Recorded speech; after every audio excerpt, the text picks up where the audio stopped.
E aí, pessoal? Beleza? Gente, Parashá dessa semana é Parashat Noah, famosa história da Arca de Noé.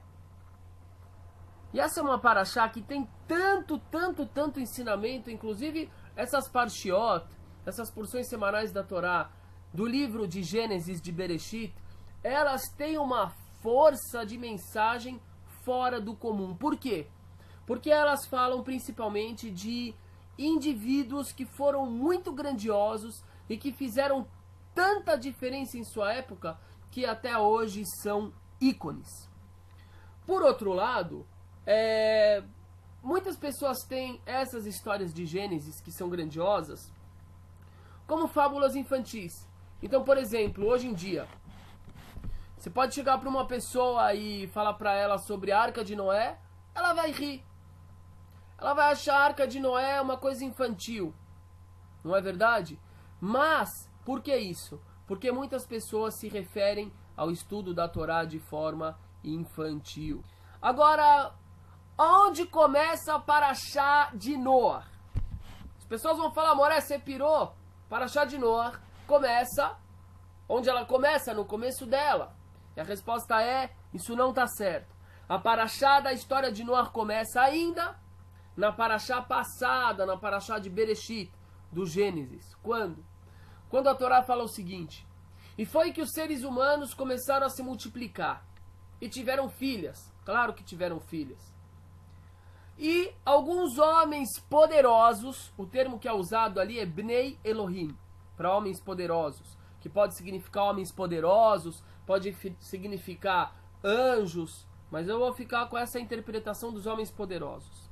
E os homens poderosos começaram a pegar à força as mulheres que lhes interessavam. Então o cara tá andando na rua, ele viu a mulher, ele gostou, pegava a mulher e levava para casa. E isso era o quê? Uma violência. Violência contra a mulher, violência contra a família dessa mulher. E era uma situação onde o ser humano estava sendo arrastado pelos seus instintos. Até o ponto que Deus chega a dizer que Etzer leva Adam ra mineorav, que o instinto do coração do homem, ele já é negativo, ele já puxa ele para um materialismo, para um prazer exacerbado desde sua juventude, desde sua infância. E foi isso que aconteceu. O ser humano ficou arrastado pelo seu lado instintivo. Agora, gente, vejam que coisa curiosa. Deus criou o mundo, o Eterno criou o mundo, os primeiros seres humanos, Adão e Havá, Adão e Eva, com o objetivo de que eles fossem seres espirituais, vivendo no mundo material, porém se elevando dentro desse mundo material, destacando a sua espiritualidade. Só que a humanidade chegou numa situação onde o ser humano abandonou completamente sua espiritualidade e ele começou a viver somente o seu lado instintivo, ou seja, o seu lado animal. E aí o que acontece? Coisa muito curiosa. Deus diz, se é assim, não faz sentido a vida. Gente, isso é uma coisa muito forte. Porque nós temos na nossa sociedade um conceito, que é só um conceito, porque se você andar aqui pelas ruas de São Paulo, o que você vai ver de ser humano jogado no chão, cuja vida não vale um centavo. Mas a gente tem um conceito que se chama o conceito da santidade da vida. A vida é sagrada. Mas nessa Parashá existia, pelo menos até aquele momento, e daqui, a partir daquele momento muda um pouco. Mas até aquele momento existia um conceito de que a vida só é sagrada se ela tiver um caráter sagrado. Vejam que coisa isso. E obviamente que isso tem um sentido também hoje em dia. Muitas pessoas falam, não, a vida é sagrada. Mas espera um pouco, a vida é sagrada por quê? Se você disser que a vida é sagrada por causa dos princípios filosóficos ocidentais, então ela é sagrada mesmo que ela for profana, o que é uma contradição. Agora, de acordo com a Torá, A vida é sagrada porque na medida em que o ser humano guarda a sua sacralidade. Agora, se o ser humano começa a se comportar como uma besta humana, como um animal, a vida já não é mais sagrada, então ela não tem mais sentido, e a consequência é que ela é extinta. E é isso que aconteceu naquela época. O dilúvio, que extinguiu todas as vidas. Ou quase todas as vidas. Eu gosto muito também, nesses casos, quando a gente fala de algo que parece uma certa punição, de compreender, isso está no Zohar também, de compreender essas desgraças que acontecem com a humanidade de modo coletivo muito mais como uma consequência dos seus atos do que como uma punição. Porque eu sou um educador, eu trabalho como professor e eu sou pai também, e nós sabemos, todas as pessoas que trabalham com educação, que atuam com educação, de que o verdadeiro educador nunca castiga. O que ele faz? Ele orienta, ele corrige. E ele também muitas vezes deixa o seu educando experimentar a consequência negativa dos seus atos. Por quê? Porque é o modo de aprender, através da experiência. Então também pode se compreender, eu não estou falando que é uma compreensão obrigatória da Torá. Eu falo para vocês, meus amigos que estão aí, abre a Torá e lê.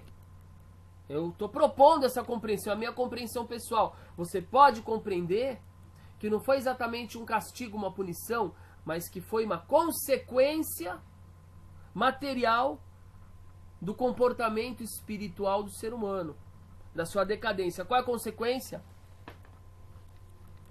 A extinção da raça humana. Eu tenho também um pensamento muito particular meu, que é o seguinte: algumas vezes na Torá Deus fala que o céu e a terra são suas testemunhas.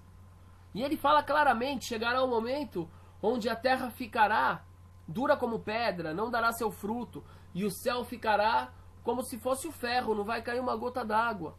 São testemunhos do quê? Da falta de comportamento do ser humano perante o que Deus espera dele. Eu tenho na minha cabeça, vocês podem me achar doido, mas não tem problema não, porque a gente está num bate-papo aqui, particular, que às vezes eu fico vendo o clima aqui na minha cidade e eu falo, caraca, um dia é um frio absurdo, no outro dia um calor absurdo, num dia tá super úmido o ar, no outro dia tá seco. Aí você tem o verão com frio, mais frio que o inverno, e o inverno com calor que você tem que passar protetor todo dia. E eu fico pensando, quando eu vejo isso, às vezes eu falo, será que essa confusão no clima não é exatamente um reflexo da confusão que está acontecendo na nossa sociedade? Afinal de contas, está escrito na Torá, Deus fala, o céu e a terra são minhas testemunhas. Será que não é um reflexo? Uma consequência da confusão, do relativismo? É tudo relativo, não tem nada absoluto. O pai não é exatamente pai, o pai pode ser amigo, a mãe pode ser amiga também, isso e aquilo, e pai, pum. E no final das contas, o polícia pode ser ladrão também. E o político também pode ser o bandido. E aí vai, esse relativismo todo. Será que ele também não se reflete na natureza? Eu acho um assunto interessante. Para concluir então esse pensamento, eu diria que o dilúvio foi uma consequência dos atos negativos dos seres humanos e não castigo de Deus. Agora, por que aquele homem chamado Noah, foi escolhido afinal? Bom, por que Noah foi escolhido? Agora estamos falando do grande personagem Noah. E eu quero falar uma coisa muito séria para vocês. Eu tô revoltado, eu tô bravo, eu tô nervoso com o assunto. Que é o seguinte, eu tenho andado muito pela cidade. Eu tenho ido bastante para a periferia. Eu tenho andado pelas ruas, quem vê de vez em quando uma foto ou outra que eu tenho postado aí, também percebe a minha preocupação com os moradores de rua, com a quantidade de pessoas aí viciadas no crack. E aí eu fiquei pensando um dia desses sobre essa desgraça social que está acontecendo no nosso país. Eu falei, cara, no final das contas hoje, cultura tá um absurdo. Porque a nossa cultura, ela virou muito comercial. Então você liga um rádio, quem vai chamar tchererê de música? Com todo respeito aos cantores do tchererê, aquilo é música? Tchutchá é música? Papai é música? Pelo amor de Deus, não é? E aí vai, a cultura tá muito fraquinha. Educação é completamente voltada a um mercado de trabalho que aliena o ser humano. Lotado. Olha o conteúdo que aliena. Falei sobre a religião. Só que de repente você liga o rádio, o que você está escutando, gente? É muito sério isso. E a gente tem que levantar nossas vozes e alertar as pessoas. A gente está escutando uma visão religiosa ou pseudo-religiosa que ela só está falando do quê? De você vencer na sua vida, de você ganhar dinheiro, de você comprar o seu carro, de você comprar isso, você comprar aquilo. E no final das contas ela está distorcendo o objetivo das histórias da Torá, citando histórias da Torá toda hora. Mas sempre em função do quê? De falar que se a pessoa vier para a religião, ela vai parar de sofrer, ela vai ganhar dinheiro, ela vai comprar o carro importado. E o objetivo da Torá é outro. O objetivo da Torá não é fazer você se apegar ao mundo material, não é você transformar ela no meio de você se dar bem materialmente na vida. O objetivo da Torá é fazer com que o ser humano se dê o melhor possível através da revelação da sua identidade essencial, da sua identidade espiritual. E isso é através do aprendizado dos valores éticos e morais da Torá. Isso que é importante. Então, o que eu quero dizer para vocês que é importantíssimo, se uma pessoa quer se aprofundar ou quer lidar com a religião através dessa visão que eu citei, tudo bem. Isso aí é de cada um, há de se respeitar a diversidade. Mas a minha questão é pegar a Torá, as histórias da Torá, daquelas pessoas sagradas que deram exemplo de desprendimento, pegar essas histórias e usar elas para fazer uma teologia da prosperidade, é uma distorção sem tamanho. É uma apropriação de um conteúdo sagrado, de um conteúdo que tem um objetivo claro, que é a transformação do ser humano. Através das histórias da Torá a gente tem que falar não de ganhar dinheiro. A gente tem que falar de justiça social, de pegar o seu dinheiro e ir para a calçada e ajudar uma pessoa que não tem condição. Essas histórias, elas têm que levar a gente para um questionamento dessa ordem social que a gente está vivendo, onde existe tanta corrupção. E aí por diante. A religião, ela tem que transformar. A religião tem que falar de respeitar os pais. Quanto se ouve pessoas falando, usando as nossas histórias para falar de respeito aos pais. De respeito do marido à esposa, à instituição do casamento e vice-versa. Não, vamos ganhar dinheiro. Eu estou ressaltando isso porque as nossas histórias sagradas, elas têm um papel importantíssimo na formação da família, na formação do indivíduo. Mas quando elas são apropriadas e usadas de uma forma errada, distorcida, nos prejudica. Nos prejudica por quê? Porque faz com que as pessoas mais críticas comecem a olhar para as histórias e para o conteúdo como se ele fosse infantil ou interesseiro ou materialista.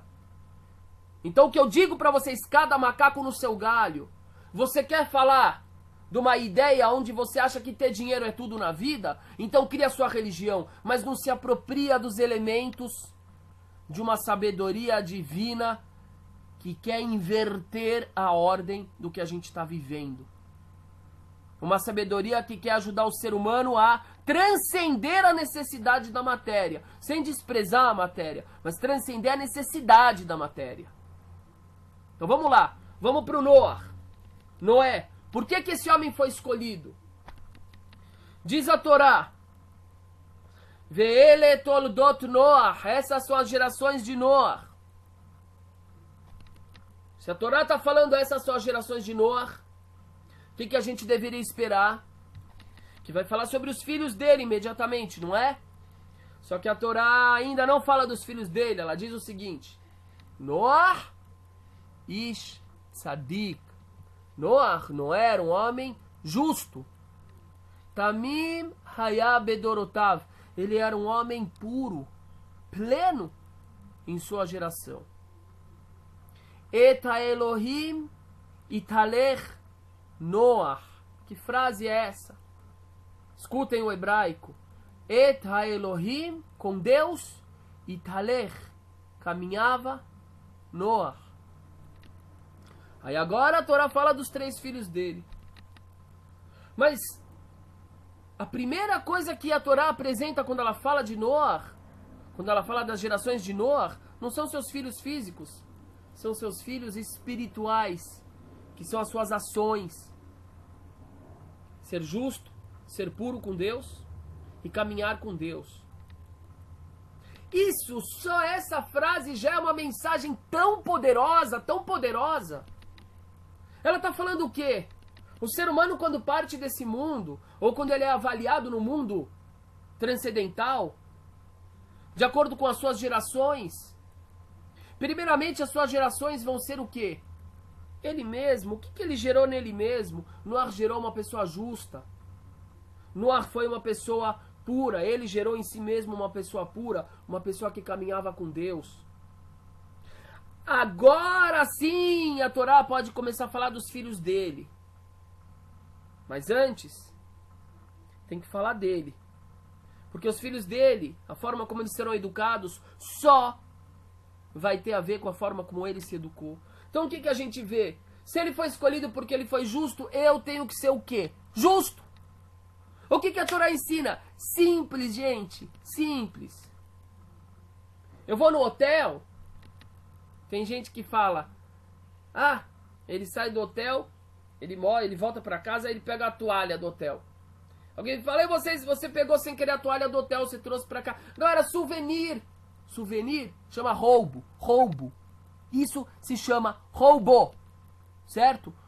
Eu tô no mercado, aí pega a balinha e... Roubo. Chama roubo. E o que está escrito na Torá? Que Noah foi escolhido porque ele era Ish Tzadik, o homem justo. O que é o homem justo? O homem que vivencia a justiça. Então a coisa não é minha, eu não vou mexer. E assim por diante. Isso é importante. O que é ser puro? Ser puro é você tentar conseguir manter a sua essência dentro do seu dia a dia. Vocês compreendem o que eu quero dizer quando eu falo pessoas armadas? Tem pessoas que elas nunca são elas numa relação. Ela vai falar com outro, ela já tá meio mascarada, ela já tá só fazendo charme, tá com uma máscara, com segundas intenções. Ela não tem pureza. E o que isso prejudica no ser humano? Uma pessoa que está toda hora mascarada, ele está acobertando, ele está cobrindo, ele está escondendo o quê? Sua essência. Que é o quê? Que é sua espiritualidade. E alguma hora aquela máscara fica tão presa nele que ela gruda. E a pessoa perde a sua referência espiritual. E Noah não, Noah era puro. Ele era quem ele era. Não precisava ficar mentindo, não precisava ficar se fazendo de outras coisas. Eu sou eu. E se a gente for nós mesmos de verdade, desenvolvendo o nosso potencial, a gente não vai precisar ter medo da verdade. Porque a nossa grandeza será tamanha que nos dará força para o dia a dia. Agora o terceiro ponto que a Torá diz sobre Noah. Eta Elohim italer Noah. Com Deus caminhava Noah. E agora, gente, a gente pode fazer uma contrapartida entre como que eram os indivíduos daquela época e como que era o Noah. Aquelas pessoas seguiam o quê? Yetzer Marshevot. Elas só seguiam o seu lado instintivo. Animal. O que é o animal? Comida, sexo. O que mais que pode ser? Diversão e violência, né, para se proteger. É isso. E o Noah caminhava com Deus. Como que ele caminhava com Deus?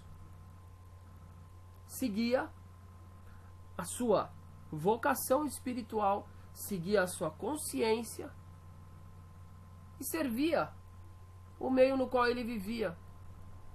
Caminhar com Deus significa ser agradecido. Tem muito religioso que é mal agradecido, então ele não está caminhando com Deus, porque o ser humano que é conectado a Deus, ele é agradecido, porque ele está toda hora recebendo. Está recebendo a batida do coração, está recebendo a respiração, está recebendo a luz do sol, está recebendo o descanso da noite. O que é ser conectado com Deus?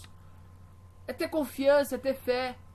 Porque uma pessoa, diz o judaísmo, que uma pessoa, por exemplo, que tem muito medo, é de certa forma uma pessoa que está negando a Deus. Ué, porque se Deus tem todos os meios de me proteger e eu estou conectado a Ele e eu creio nele, por que eu vou ter medo? Não é? Então espiritualidade é alegria, espiritualidade é fé, espiritualidade é confiança, é ser agradecido. Ser bem-humorado muitas vezes é a expressão de espiritualidade. Então como é que a gente caminha com Deus? Caminhando com nossa essência. Agora, se eu caminhar o dia inteiro, gente, não me entendam errado, eu não acho errado futebol, eu não sou contra a pessoa assistir a novela, eu não sou contra. Agora, o que é errado é uma obsessão que a gente tem na nossa sociedade, que faz com que a gente se aliene, que a gente se afaste de nossa essência. Porque se uma pessoa fica o dia inteiro só falando de futebol, de novela e de mulher, ou a mulher de homem, ou de fofoca, quanto que ela está pensando em sua essência? Nada. Se ela não está pensando em sua essência, que é a alma, ela não está conectada com Deus, não está caminhando com Deus. Certo? Então, muito bem. Então, Noah era diferente dos outros porque ele caminhava com Deus. Outra coisa muito curiosa... acho que eu vou acabar ficando muito em detalhe. Eu quero ir pra frente. Vamos pra frente. Coisa curiosa eu escrevo outra hora. Aí está escrito que o Noah, ele construiu a arca. E de acordo com a tradição, explicando um dos versículos, ele demorou muito tempo para construir essa arca. Por que ele demorou muito tempo? O Midrash explica, a tradição oral judaica explica, que Deus falou para ele demorar. Por quê? Porque Deus não queria que acontecesse aquilo com a humanidade. Deus queria dar uma oportunidade, uma chance para o ser humano. Porque essa forma que muitas pessoas pintam de Deus, cruel, que quer toda hora matar todo mundo, que quer castigar, mandar para o inferno eterno, ela é tão absurda, que ela não combina com a primeira afirmação de todas as religiões monoteístas, pelo menos, que dizem que Deus é amor, que Deus é pai, que Deus é compreensivo. Então, de acordo com o Midrash, Deus falou para Noah, fica construindo aí, prega um prego por dia. Sabe aqueles trabalhadores que a gente fica bravo, que a gente tem que fazer uma obra, o cara demora um ano para fazer? Pois é, foi assim que Deus pediu para Noah fazer. Para quê? Para quando as pessoas olhassem ele construindo a arca, perguntassem, falassem, velho, o que você tá fazendo? Um barco. O barco tá louco? Aqui não tem mar? Não. Explicasse, fizesse as pessoas refletirem, para as pessoas transformarem seus caminhos, retornarem à sua essência. Esse era o objetivo inicial de Deus. Mas as pessoas realmente não deram bola. O primeiro versículo diz assim: essas são as gerações de Noah. Noah era um homem justo em sua geração. Vocês percebem que tem alguma palavra aqui, uma expressão que parece que está a mais? Noah era um homem justo em sua geração. Óbvio que ele era justo na geração dele. Vai falar o quê? Que ele era justo 1000 anos depois? Ou ele era justo na geração do bisavô dele? Eu também era justo na geração do meu bisavô. Não fazia nada, eu não existia. Então existem dois tipos de interpretação sobre este versículo. E esses dois tipos de interpretação fazem aquilo que é de mais importante para o judaísmo. Fazem a gente pensar em certos valores importantes de serem aplicados em nossas vidas. Então a primeira interpretação diz assim: quando a Torá fala que Noé era justo em sua geração, o que ela está querendo dizer? Está querendo dizer que ele era muito especial, mas ele era tão especial que ele conseguia ser um tzadik, um justo, até naquela geração perversa. Isso significa que ele tinha uma força tão grandiosa, mas tão grandiosa, de conseguir nadar contra a maré. É até irônico falar que Noé nadou contra a maré, não é? Porque depois ele entrou na arca e ele foi com a maré durante quase um ano. Mas como ser humano, como um filho de Deus, Noé nadou contra a maré. Tava todo mundo dançando tchererê, tchererê, tchererê, tá todo mundo lá. Tá todo mundo ali, tchutchá, tchutchá. Noé olhava e falava, fica vocês com o tchererê, que eu vou ficar com Deus. Eu vou caminhar com Deus. Tava todo mundo lá falando futebol, é futebol, futebol. Como é que é o nome da luta lá, o UFC? UFC, futebol, todo mundo. Noé falava, beleza. Vou assistir um pouquinho, 2 minutos de futebol, um pouquinho, pronto. Eu vou agora fazer o meu. Ah, Noé, você tá fora de moda, cara. Você tá out. Você é bobo, cara. Você não sabe o que é bom, tá na moda. Ah, você. O que você tá fazendo essa hora da noite aí vendo aula de Torá? Você tá doido? Tá passando a novela, Carminha, gente. É MMA, obrigado, GNM, UFC. Nem sei o que é isso. Tá passando novela agora? Tá passando novela? O que vocês estão vendo aí? Tá passando Campeonato Brasileiro, Libertadores, Copa do Brasil, UFC, MMA. O que você tá fazendo aí? Você tá nadando contra a maré?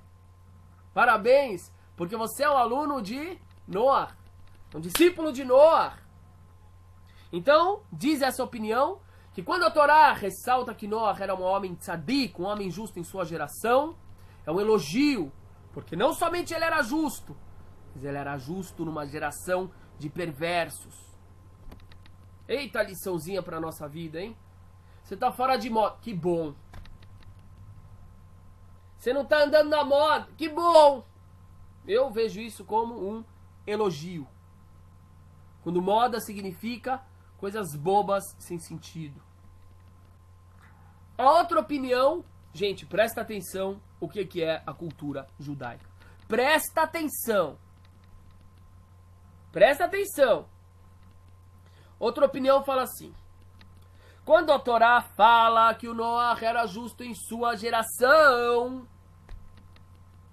ela está meio que criticando o Noé. Por quê? Porque ela está dizendo assim, ó. Ele era justo. Ele é considerado justo. Só que na época dele só. Só que se ele tivesse vivido numa época normal, ele não seria considerado grande coisa.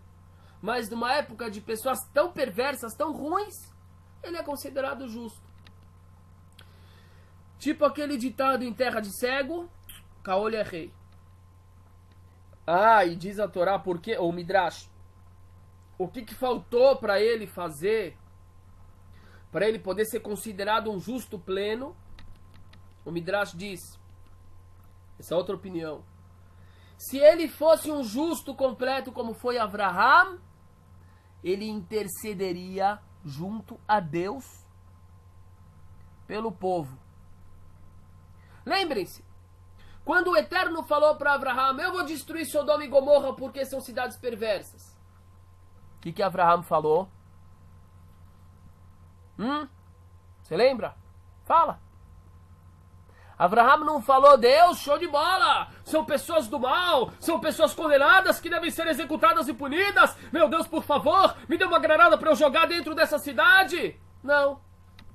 Avraham falou para Deus, com todo respeito e reverência, ele falou, Ashofet kol haaretz lo ya'aseh mishpat. O juiz de toda a terra não fará justiça. E se tiverem 50 pessoas boas no meio dessa cidade, morrerão por causa dos maus? O Senhor, que é o juiz dos céus e da terra, matará os bons junto com os maus? Oh. Aí o Midrash disse, o Noé deveria ter feito o mesmo. Ele deveria ter falado para Deus, Deus não faz isso. Gente, isso vira a nossa cabeça, a nossa concepção religiosa de cabeça para baixo.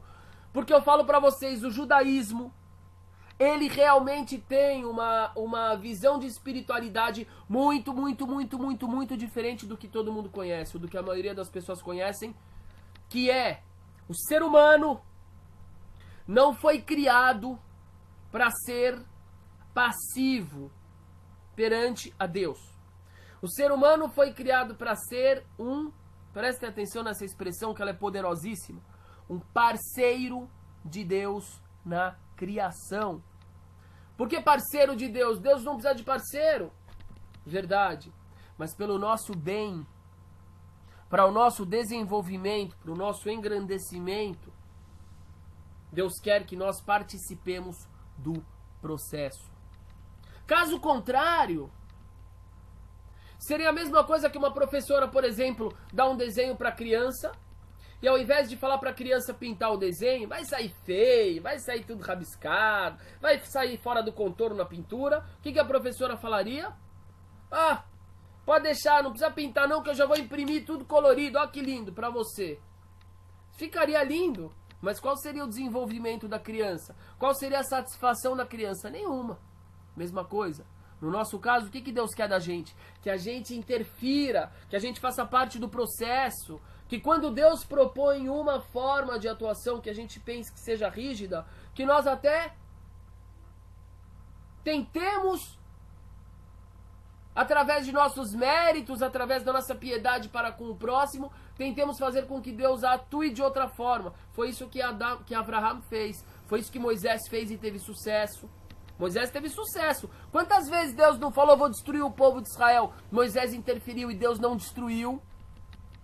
Quantas vezes Deus falou, vou destruir o povo de Israel, vou matar todos, fizeram o bezerro de ouro, me questionaram e Moisés interferiu e Deus aceitou a argumentação de Moisés várias vezes. Então a gente vê que isso não é uma invenção de uma teologia destacada do contexto bíblico. Isso faz parte da ideologia da Torá. Essa submissão que se inventou depois, esse rebaixamento do ser humano a um simples agente passivo receptor, que tem que ser toda hora perdoado e ajudado, não faz parte da ideologia da Torá. A ideologia da Torá visa formar seres humanos grandiosos. A Torá visa formar seres humanos que se revelam como filhos de Deus. E filho de peixe, peixinho é. Se Deus é grandioso, eu como filho de Deus tenho que ser grandioso. Eu não posso ser um peixe morto. E muitos acabam tendo uma visão de espiritualidade e de religião de peixe morto. Que é, a gente vai ficar aqui parado esperando Deus perdoar a gente vai se consolar, a gente vai aceitar tudo que acontece. Não é a visão da Torá. Quer ter essa visão? Tenha, mas não usa a Torá para justificá-la. O objetivo da Torá é a formação de Mamlechet Kohanim, uma nação de sacerdotes. O que é o sacerdote? São pessoas que têm lugar ativo no rito. Não são aqueles que ficam parados esperando o outro fazer por ele. É aquele que faz. Gente, entenda isso, assuma sua condição de filha de Deus, sua condição de filho de Deus, assuma. E por isso essa opinião fala, Noah foi show de bola. Mas num ponto faltou. Por isso que ele é considerado justo só em sua geração. Na geração de Abrão, de Abraham, ele já não seria considerado mais uma pessoa tão grandiosa. Qual a opinião está certa? Sinceramente, Razizaju. Esse é o gancho dos teólogos da prosperidade. Temos de ser grandiosos. Mas eu te faço uma pergunta, minha querida amiga Razizaju. Eu não estou conseguindo ver direito a foto, se é amiga ou amigo. Será que ser grandioso quer dizer ter dinheiro, ter um carro importado? Ou ser grandioso significa você emanar fé, emanar alegria, emanar bondade, caridade, saúde, emanar sabedoria. E tanto ao ponto de você não precisar do carro importado para ser feliz? Não que eu sou contra o carro importado, mas eu sou contra precisar disso para mostrar que você é próspero. Porque prosperidade verdadeira é espiritual, é emocional, é humana. Certo? Então não é, esse é o gancho que eles podem tomar, mas é um gancho de uma apropriação errada, do conceito errado. Aqui estamos falando da grandeza do ser humano, semelhante à grandeza do Eterno. O Eterno não tem carro importado e não precisa disso. A grandeza dele transcende isso. Opa! Deve ter sido gol de alguém aí, vocês ouviram o rojão? Vamos lá. Continuando. Gene Garcia, ser grandioso nos tempos atuais significa ter status na sociedade, infelizmente. Pois é, mas eu vou falar pra vocês o que eu ouço de história de gente que é grandioso na sociedade e nos consultórios de psicólogos. Isso é uma vergonha e contam a desgraça que é suas vidas dentro das suas coberturas, dentro dos seus apartamentos de luxo, dentro de suas mansões. Eu vou ficar com vergonha de contar. Porque, Gene e meus amigos, é ridículo. É ridículo a discrepância que existe entre o nariz empinado, a arrogância, as joias, os carros bonitos de muitas pessoas que são consideradas bem-sucedidas na sociedade, com a vergonha que muitos deles passam dentro de casa. Com suas famílias, com seus filhos lhes desrespeitando, com o irmão brigado com o irmão por causa de dinheiro, com o filho brigado com o pai por causa de dinheiro, com pessoas que não sabem fazer nada além de trabalhar. Você pode andar na rua, por exemplo, anda numa rua, e você vai ver uma forma incrível de igualdade social por baixo. Você pode ver uma mansão, 8 da noite, você pode ver o barraco na favela, 8 da noite, você pode ver um mendigo que tem a sorte de ter uma televisão 8 da noite. Todos estão com aquelas mesmas luzes azuis, amarelas e verdes piscando na parede de suas casas. Ou no caso do mendigo, na parede do muro, que é o que é a televisão. Estão todos consumindo o mesmo produto. São todos fãs da mesma coisa. São todos consumidores. A diferença é que um consome numa tela maior, outro numa tela menor. Isso é grandeza? Isso não é grandeza. Vamos em frente. Noah entra na arca. E vejam que coisa irônica. De um lado, Noé e sua família, mas que só estão ali por causa dele. Noé. E Noé é a representação do quê? Daquele ser humano que vai taler Noah eta Elohim. Aquele ser humano que caminha com Deus. E do outro lado estão quem? Os animais. O instinto puro. Que representam exatamente o quê? O que aqueles outros seres humanos estavam querendo viver. Os seres humanos que estão agora se afogando. Eles não queriam viver igual animais? Então pra que precisa deles? Pega os animais da arca. Só que tem uma grande diferença. Os animais foram criados para serem animais. E os seres humanos foram criados para serem seres humanos. Então tá lá agora os dois lados. E Noah serve os animais. Olha que maravilha. Que exemplo de humanidade. Noah fica 40 dias de chuva servindo os animais. Gente, eu costumo falar isso, que a Torá ela tem uma quantidade tão grande de alusões explícitas a assuntos ocultos, e uma das formas que ela faz isso é através dos números. Já pararam para pensar por que foram 40 dias de chuva? Então eu vou falar para vocês. O que é o número 40? Tem alguma mulher aí que está assistindo que já teve filhos? Deve ter, não é? Quantas semanas que é a gravidez? 40 semanas, muito bem. 40 é o tempo que... 40 semanas é o tempo que o ser humano demora para se formar. E também, no nosso ritual, existe um tipo de uma piscina que ela é feita com água da chuva, que é onde as pessoas mergulham para se purificar, e também as pessoas que se convertem ao judaísmo mergulham nessa piscina, tá? Se chama mikve. E a quantidade de água que tem nessa piscina é 40 CA. CA é uma medida em hebraico, assim como litro em português. É o 40. Então o número 40 dentro do judaísmo, que também é encontrado na jornada de 40 anos do povo de Israel no deserto, saindo do Egito até chegar em Israel, são os dias que Moisés ficou no Monte Sinai. Esse número tem a ver com nascimento, 40 semanas de gestação, com transformação, é a conversão do convertido, com metamorfose, que é o que passou o povo de Israel, saindo do Egito de sua condição de escravo para se tornarem livres. 40, de novo. Então o número 40 aqui ele é uma alusão de uma nova criação, de uma purificação da criação. Porque aquela criação anterior já se estragou. Aí Noé fica ele fica muito tempo, porque, gente, não foi... Teve aquela chuva toda, certo? Vocês acham que secou em um dia? Não. Demorou muito tempo. No total, Noé ficou quase 200 dias na arca. Beleza. Noé desce da arca com seus filhos. E Deus diz para ele, ó Noé, seguinte, Pru urvu umilu etaretz. Se multipliquem, se frutifiquem e encham a terra. Vamos lá, de novo. Vou fazer tudo de novo.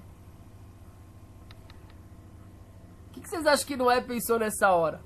Ele deve ter olhado para os filhos dele, para a esposa, para as noras. E eles devem ter feito uma expressão assim meio de dúvida, né? Gente, acabou de morrer todo mundo. A gente vai povoar de novo. E se começar a morrer tudo de novo, se Deus fizer outro dilúvio? Então olhem que coisa linda que é a Torá. Gente, reflitam sobre isso. Reflitam que Deus não quer um ser humano, peixe, morto. Deus quer um ser humano, filho de peixe, peixinho é, grandioso assim como nosso Pai. Então Deus fala para Noé o seguinte, Vani, e eu farei um pacto com vocês de nunca mais fazer um dilúvio. Por quê? Porque o ser humano tinha razão em desconfiar. Eu agora vou procriar, vou encher a terra, aí se o Senhor de novo, pá, destruir tudo.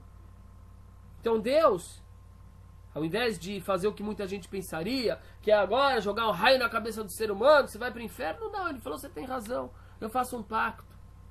E o pacto é simbolizado por o quê? Pelo arco-íris. Por que o arco-íris? Existe uma interpretação interessante que é assim. O arco, antigamente, principalmente, ele era um instrumento de guerra. Arco e flecha. E o arco-íris, ele é como esse instrumento de guerra, só que ele não está apontado para a terra, porque a curvatura dele está apontada para o céu. É como se Deus estivesse dizendo assim, ó, toda vez que se encher de nuvem o céu, pá, eu vou colocar o arco invertido para vocês saberem que eu não estou planejando um novo dilúvio, atingir vocês de novo. Outra coisa que Deus fala ali, naquele momento, Deus diz que Deus vai colocar sobre o ser humano um respeito. Um respeito, digamos assim, algo que o animal perceba para que o animal respeite o ser humano. E Deus diz mais. O ser humano, a partir de agora, vai poder comer animal. Porque quando Deus criou Adão e Eva, ele não permitia ao ser humano comer animal, comer carne. Mas que direito o ser humano tinha? Então o animal foi criado igual ao ser humano, então todos eram vegetarianos. Agora Deus diz, agora vocês vão poder comer carne. Por quê? Qual é a lógica? Vocês salvaram os animais. Vocês são responsáveis pela existência deles. Porém, Deus diz, vocês não podem dilacerar o animal. Dilacerar significa o quê? Pegar o animal vivo, cortar um pedaço e comer. Ou como os animais mesmo fazem, a maioria, ele come o animal vivo. Isso é um sofrimento. Então tá bom, vocês estão tendo uma margem de ação maior, pode comer a carne do animal. Mas primeiro, tenta evitar ao máximo o sofrimento dele. Por isso o abate judaico, ele é um corte muito rápido na veia jugular, de modo que pare a oxigenação do cérebro do animal, para que ele não sinta dor, para que ele morra o mais rápido possível.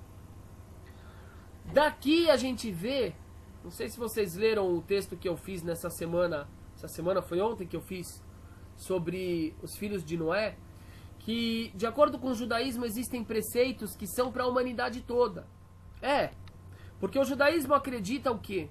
Que se um ser humano não é judeu, ele não está condenado. Tem muitas religiões, eu respeito a diversidade, mas existem religiões que dizem o quê? Se você não é dela, você está condenado ao inferno eterno. O judaísmo não crê nisso. Até por causa disso, outras religiões buscam muito converter outras pessoas a elas.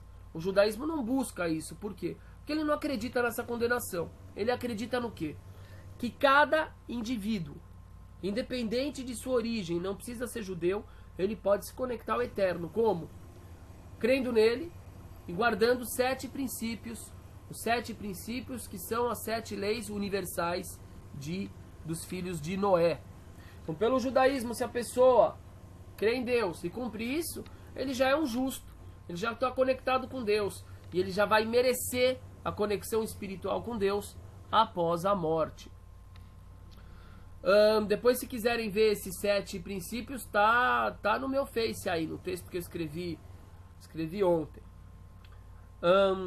Continuando. Eu vou dar uma resumida e eu quero ir rapidamente para o segundo assunto da Parashá. O último assunto da Parashá. Que é a famosa Torre de Babel. Terminamos a história de Noé. Tem mais episódios importantes que eu não vou falar agora, porque senão eu vou me incumpridar demais.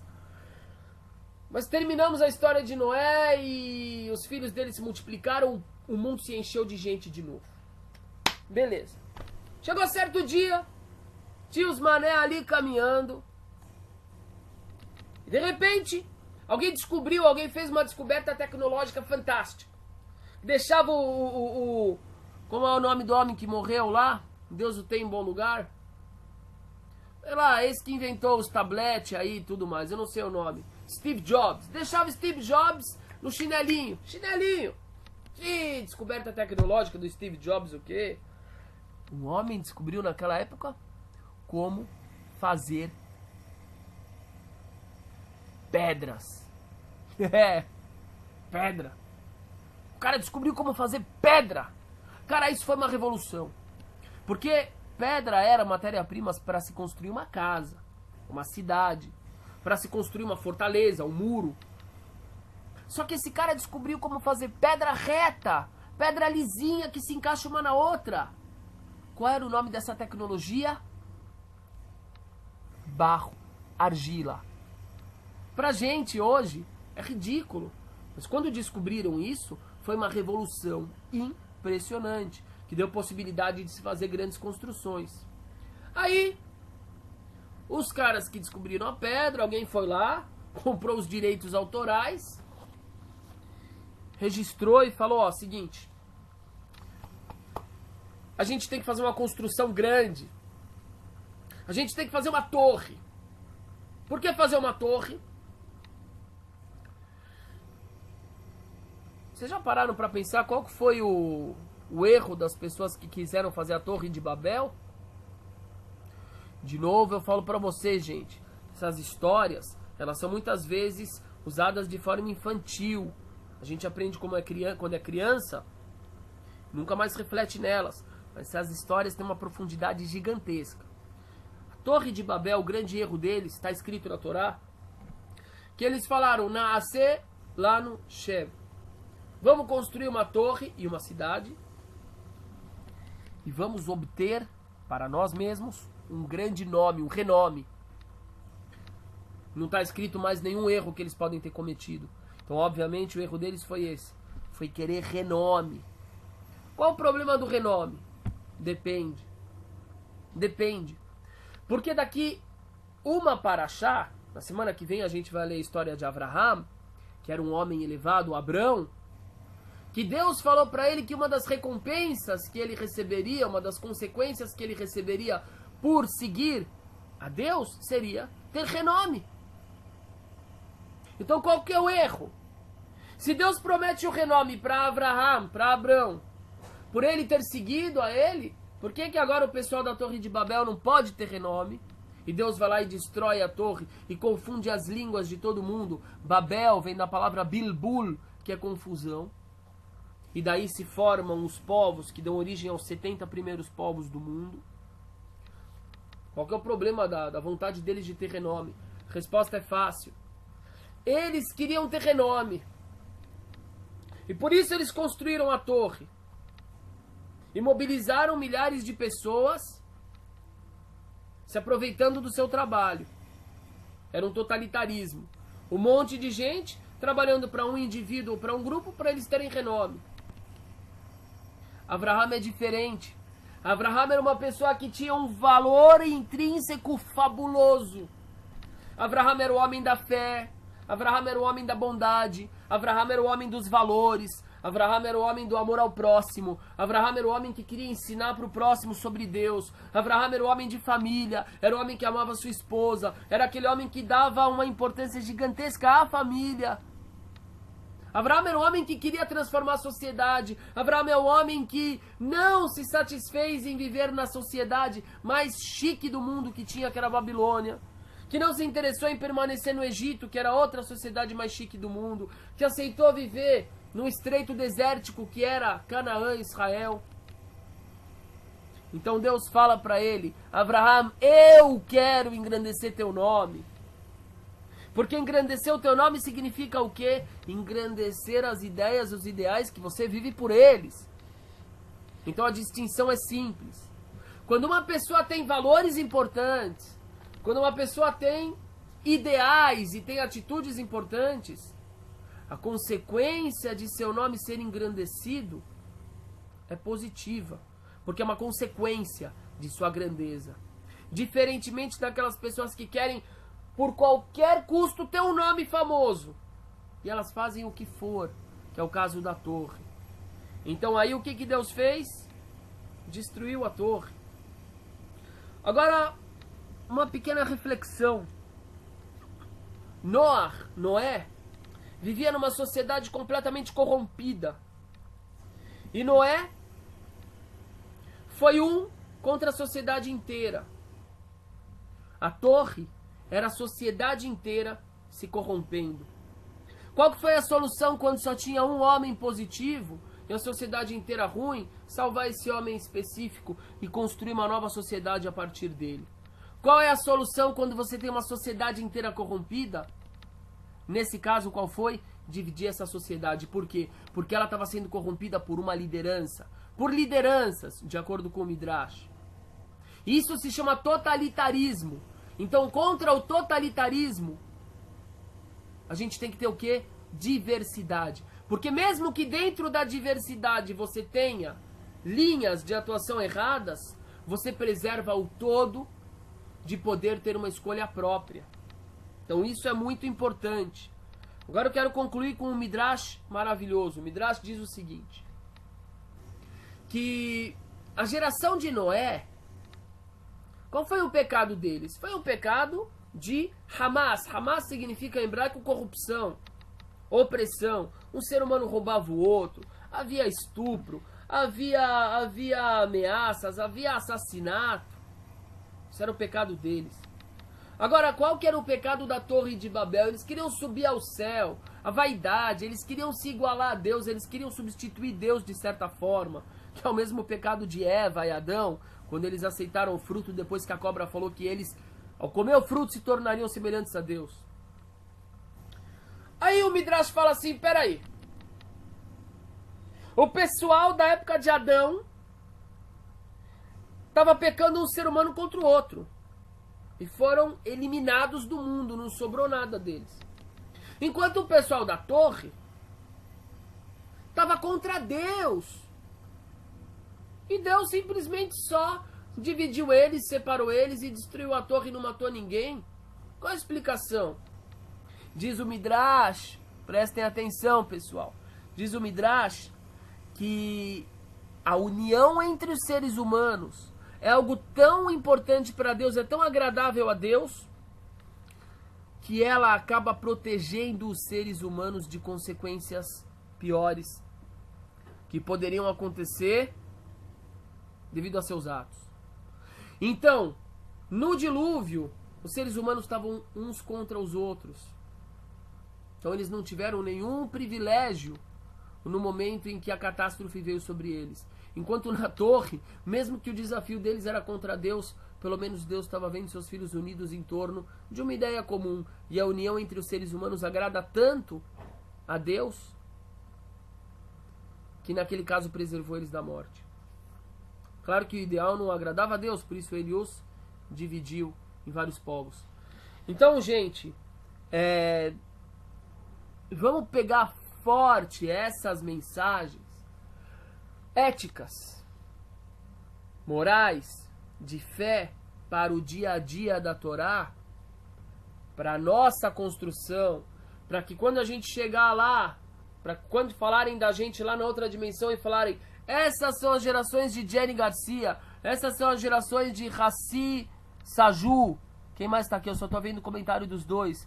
Essas são as gerações da Germaine, do Marcos Farber, do Metushela, do Wellington, do Marcos, do pai da Germaine, que espero que esteja nos assistindo, nosso colega de 98 anos até 120 anos, de todos os nossos amigos que estão aqui, que a primeira fala de Deus, quando nos apresentar, for nossas ações, nosso engrandecimento, sabedoria que seja nossas gerações, amor ao próximo que faça parte de nossas gerações, confiança em Deus, bom humor, fé e assim por diante, coisas boas, e que nossos filhos, nossas gerações físicas sejam uma consequência maravilhosa da nossa geração interna, do nosso próprio ser. Gente, muitas bênçãos eternas do Eterno, constantes, que nós sejamos bênçãos, como Deus abençoou Avraham na próxima Parashá, que nós sejamos bênçãos, que nós emanemos as bênçãos de Deus, porque na verdade tudo é uma grande bênção de Deus. E que Noah, essa grande pessoa que devido a ele nós estamos aqui, tem a sua alma iluminada, e agradeço com certeza em nome de todos a esse grande personagem que fez a diferença na história. Façamos a nossa diferença. E eu não posso desligar antes de falar outra pequena reflexão que eu esqueci. A palavra arca em hebraico é tevá. E Noé se refugiou na arca. Mas a palavra tevá em hebraico tem um outro significado, que é palavra. Olha que maravilha. Tevá significa arca e significa palavra. O que a gente aprende disso? Dizem os nossos sábios que o nosso refúgio, a nossa arca, hoje em dia, qual é? É a palavra de Deus. Quando a gente se dedica à compreensão espiritual, quando a gente se dedica a Torá no intuito de evoluirmos, de nos conectarmos ao Eterno, de nos tornarmos membros de uma sociedade, de uma família mais positivos, nós estamos fazendo uso da melhor arca, da melhor proteção possível.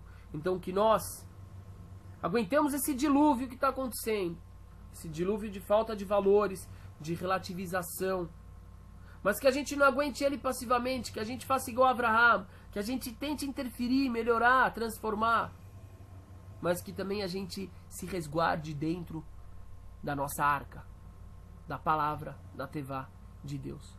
Meus irmãos, Shabbat Shalom para vocês, um grandíssimo abraço, muito obrigado. Agora que eu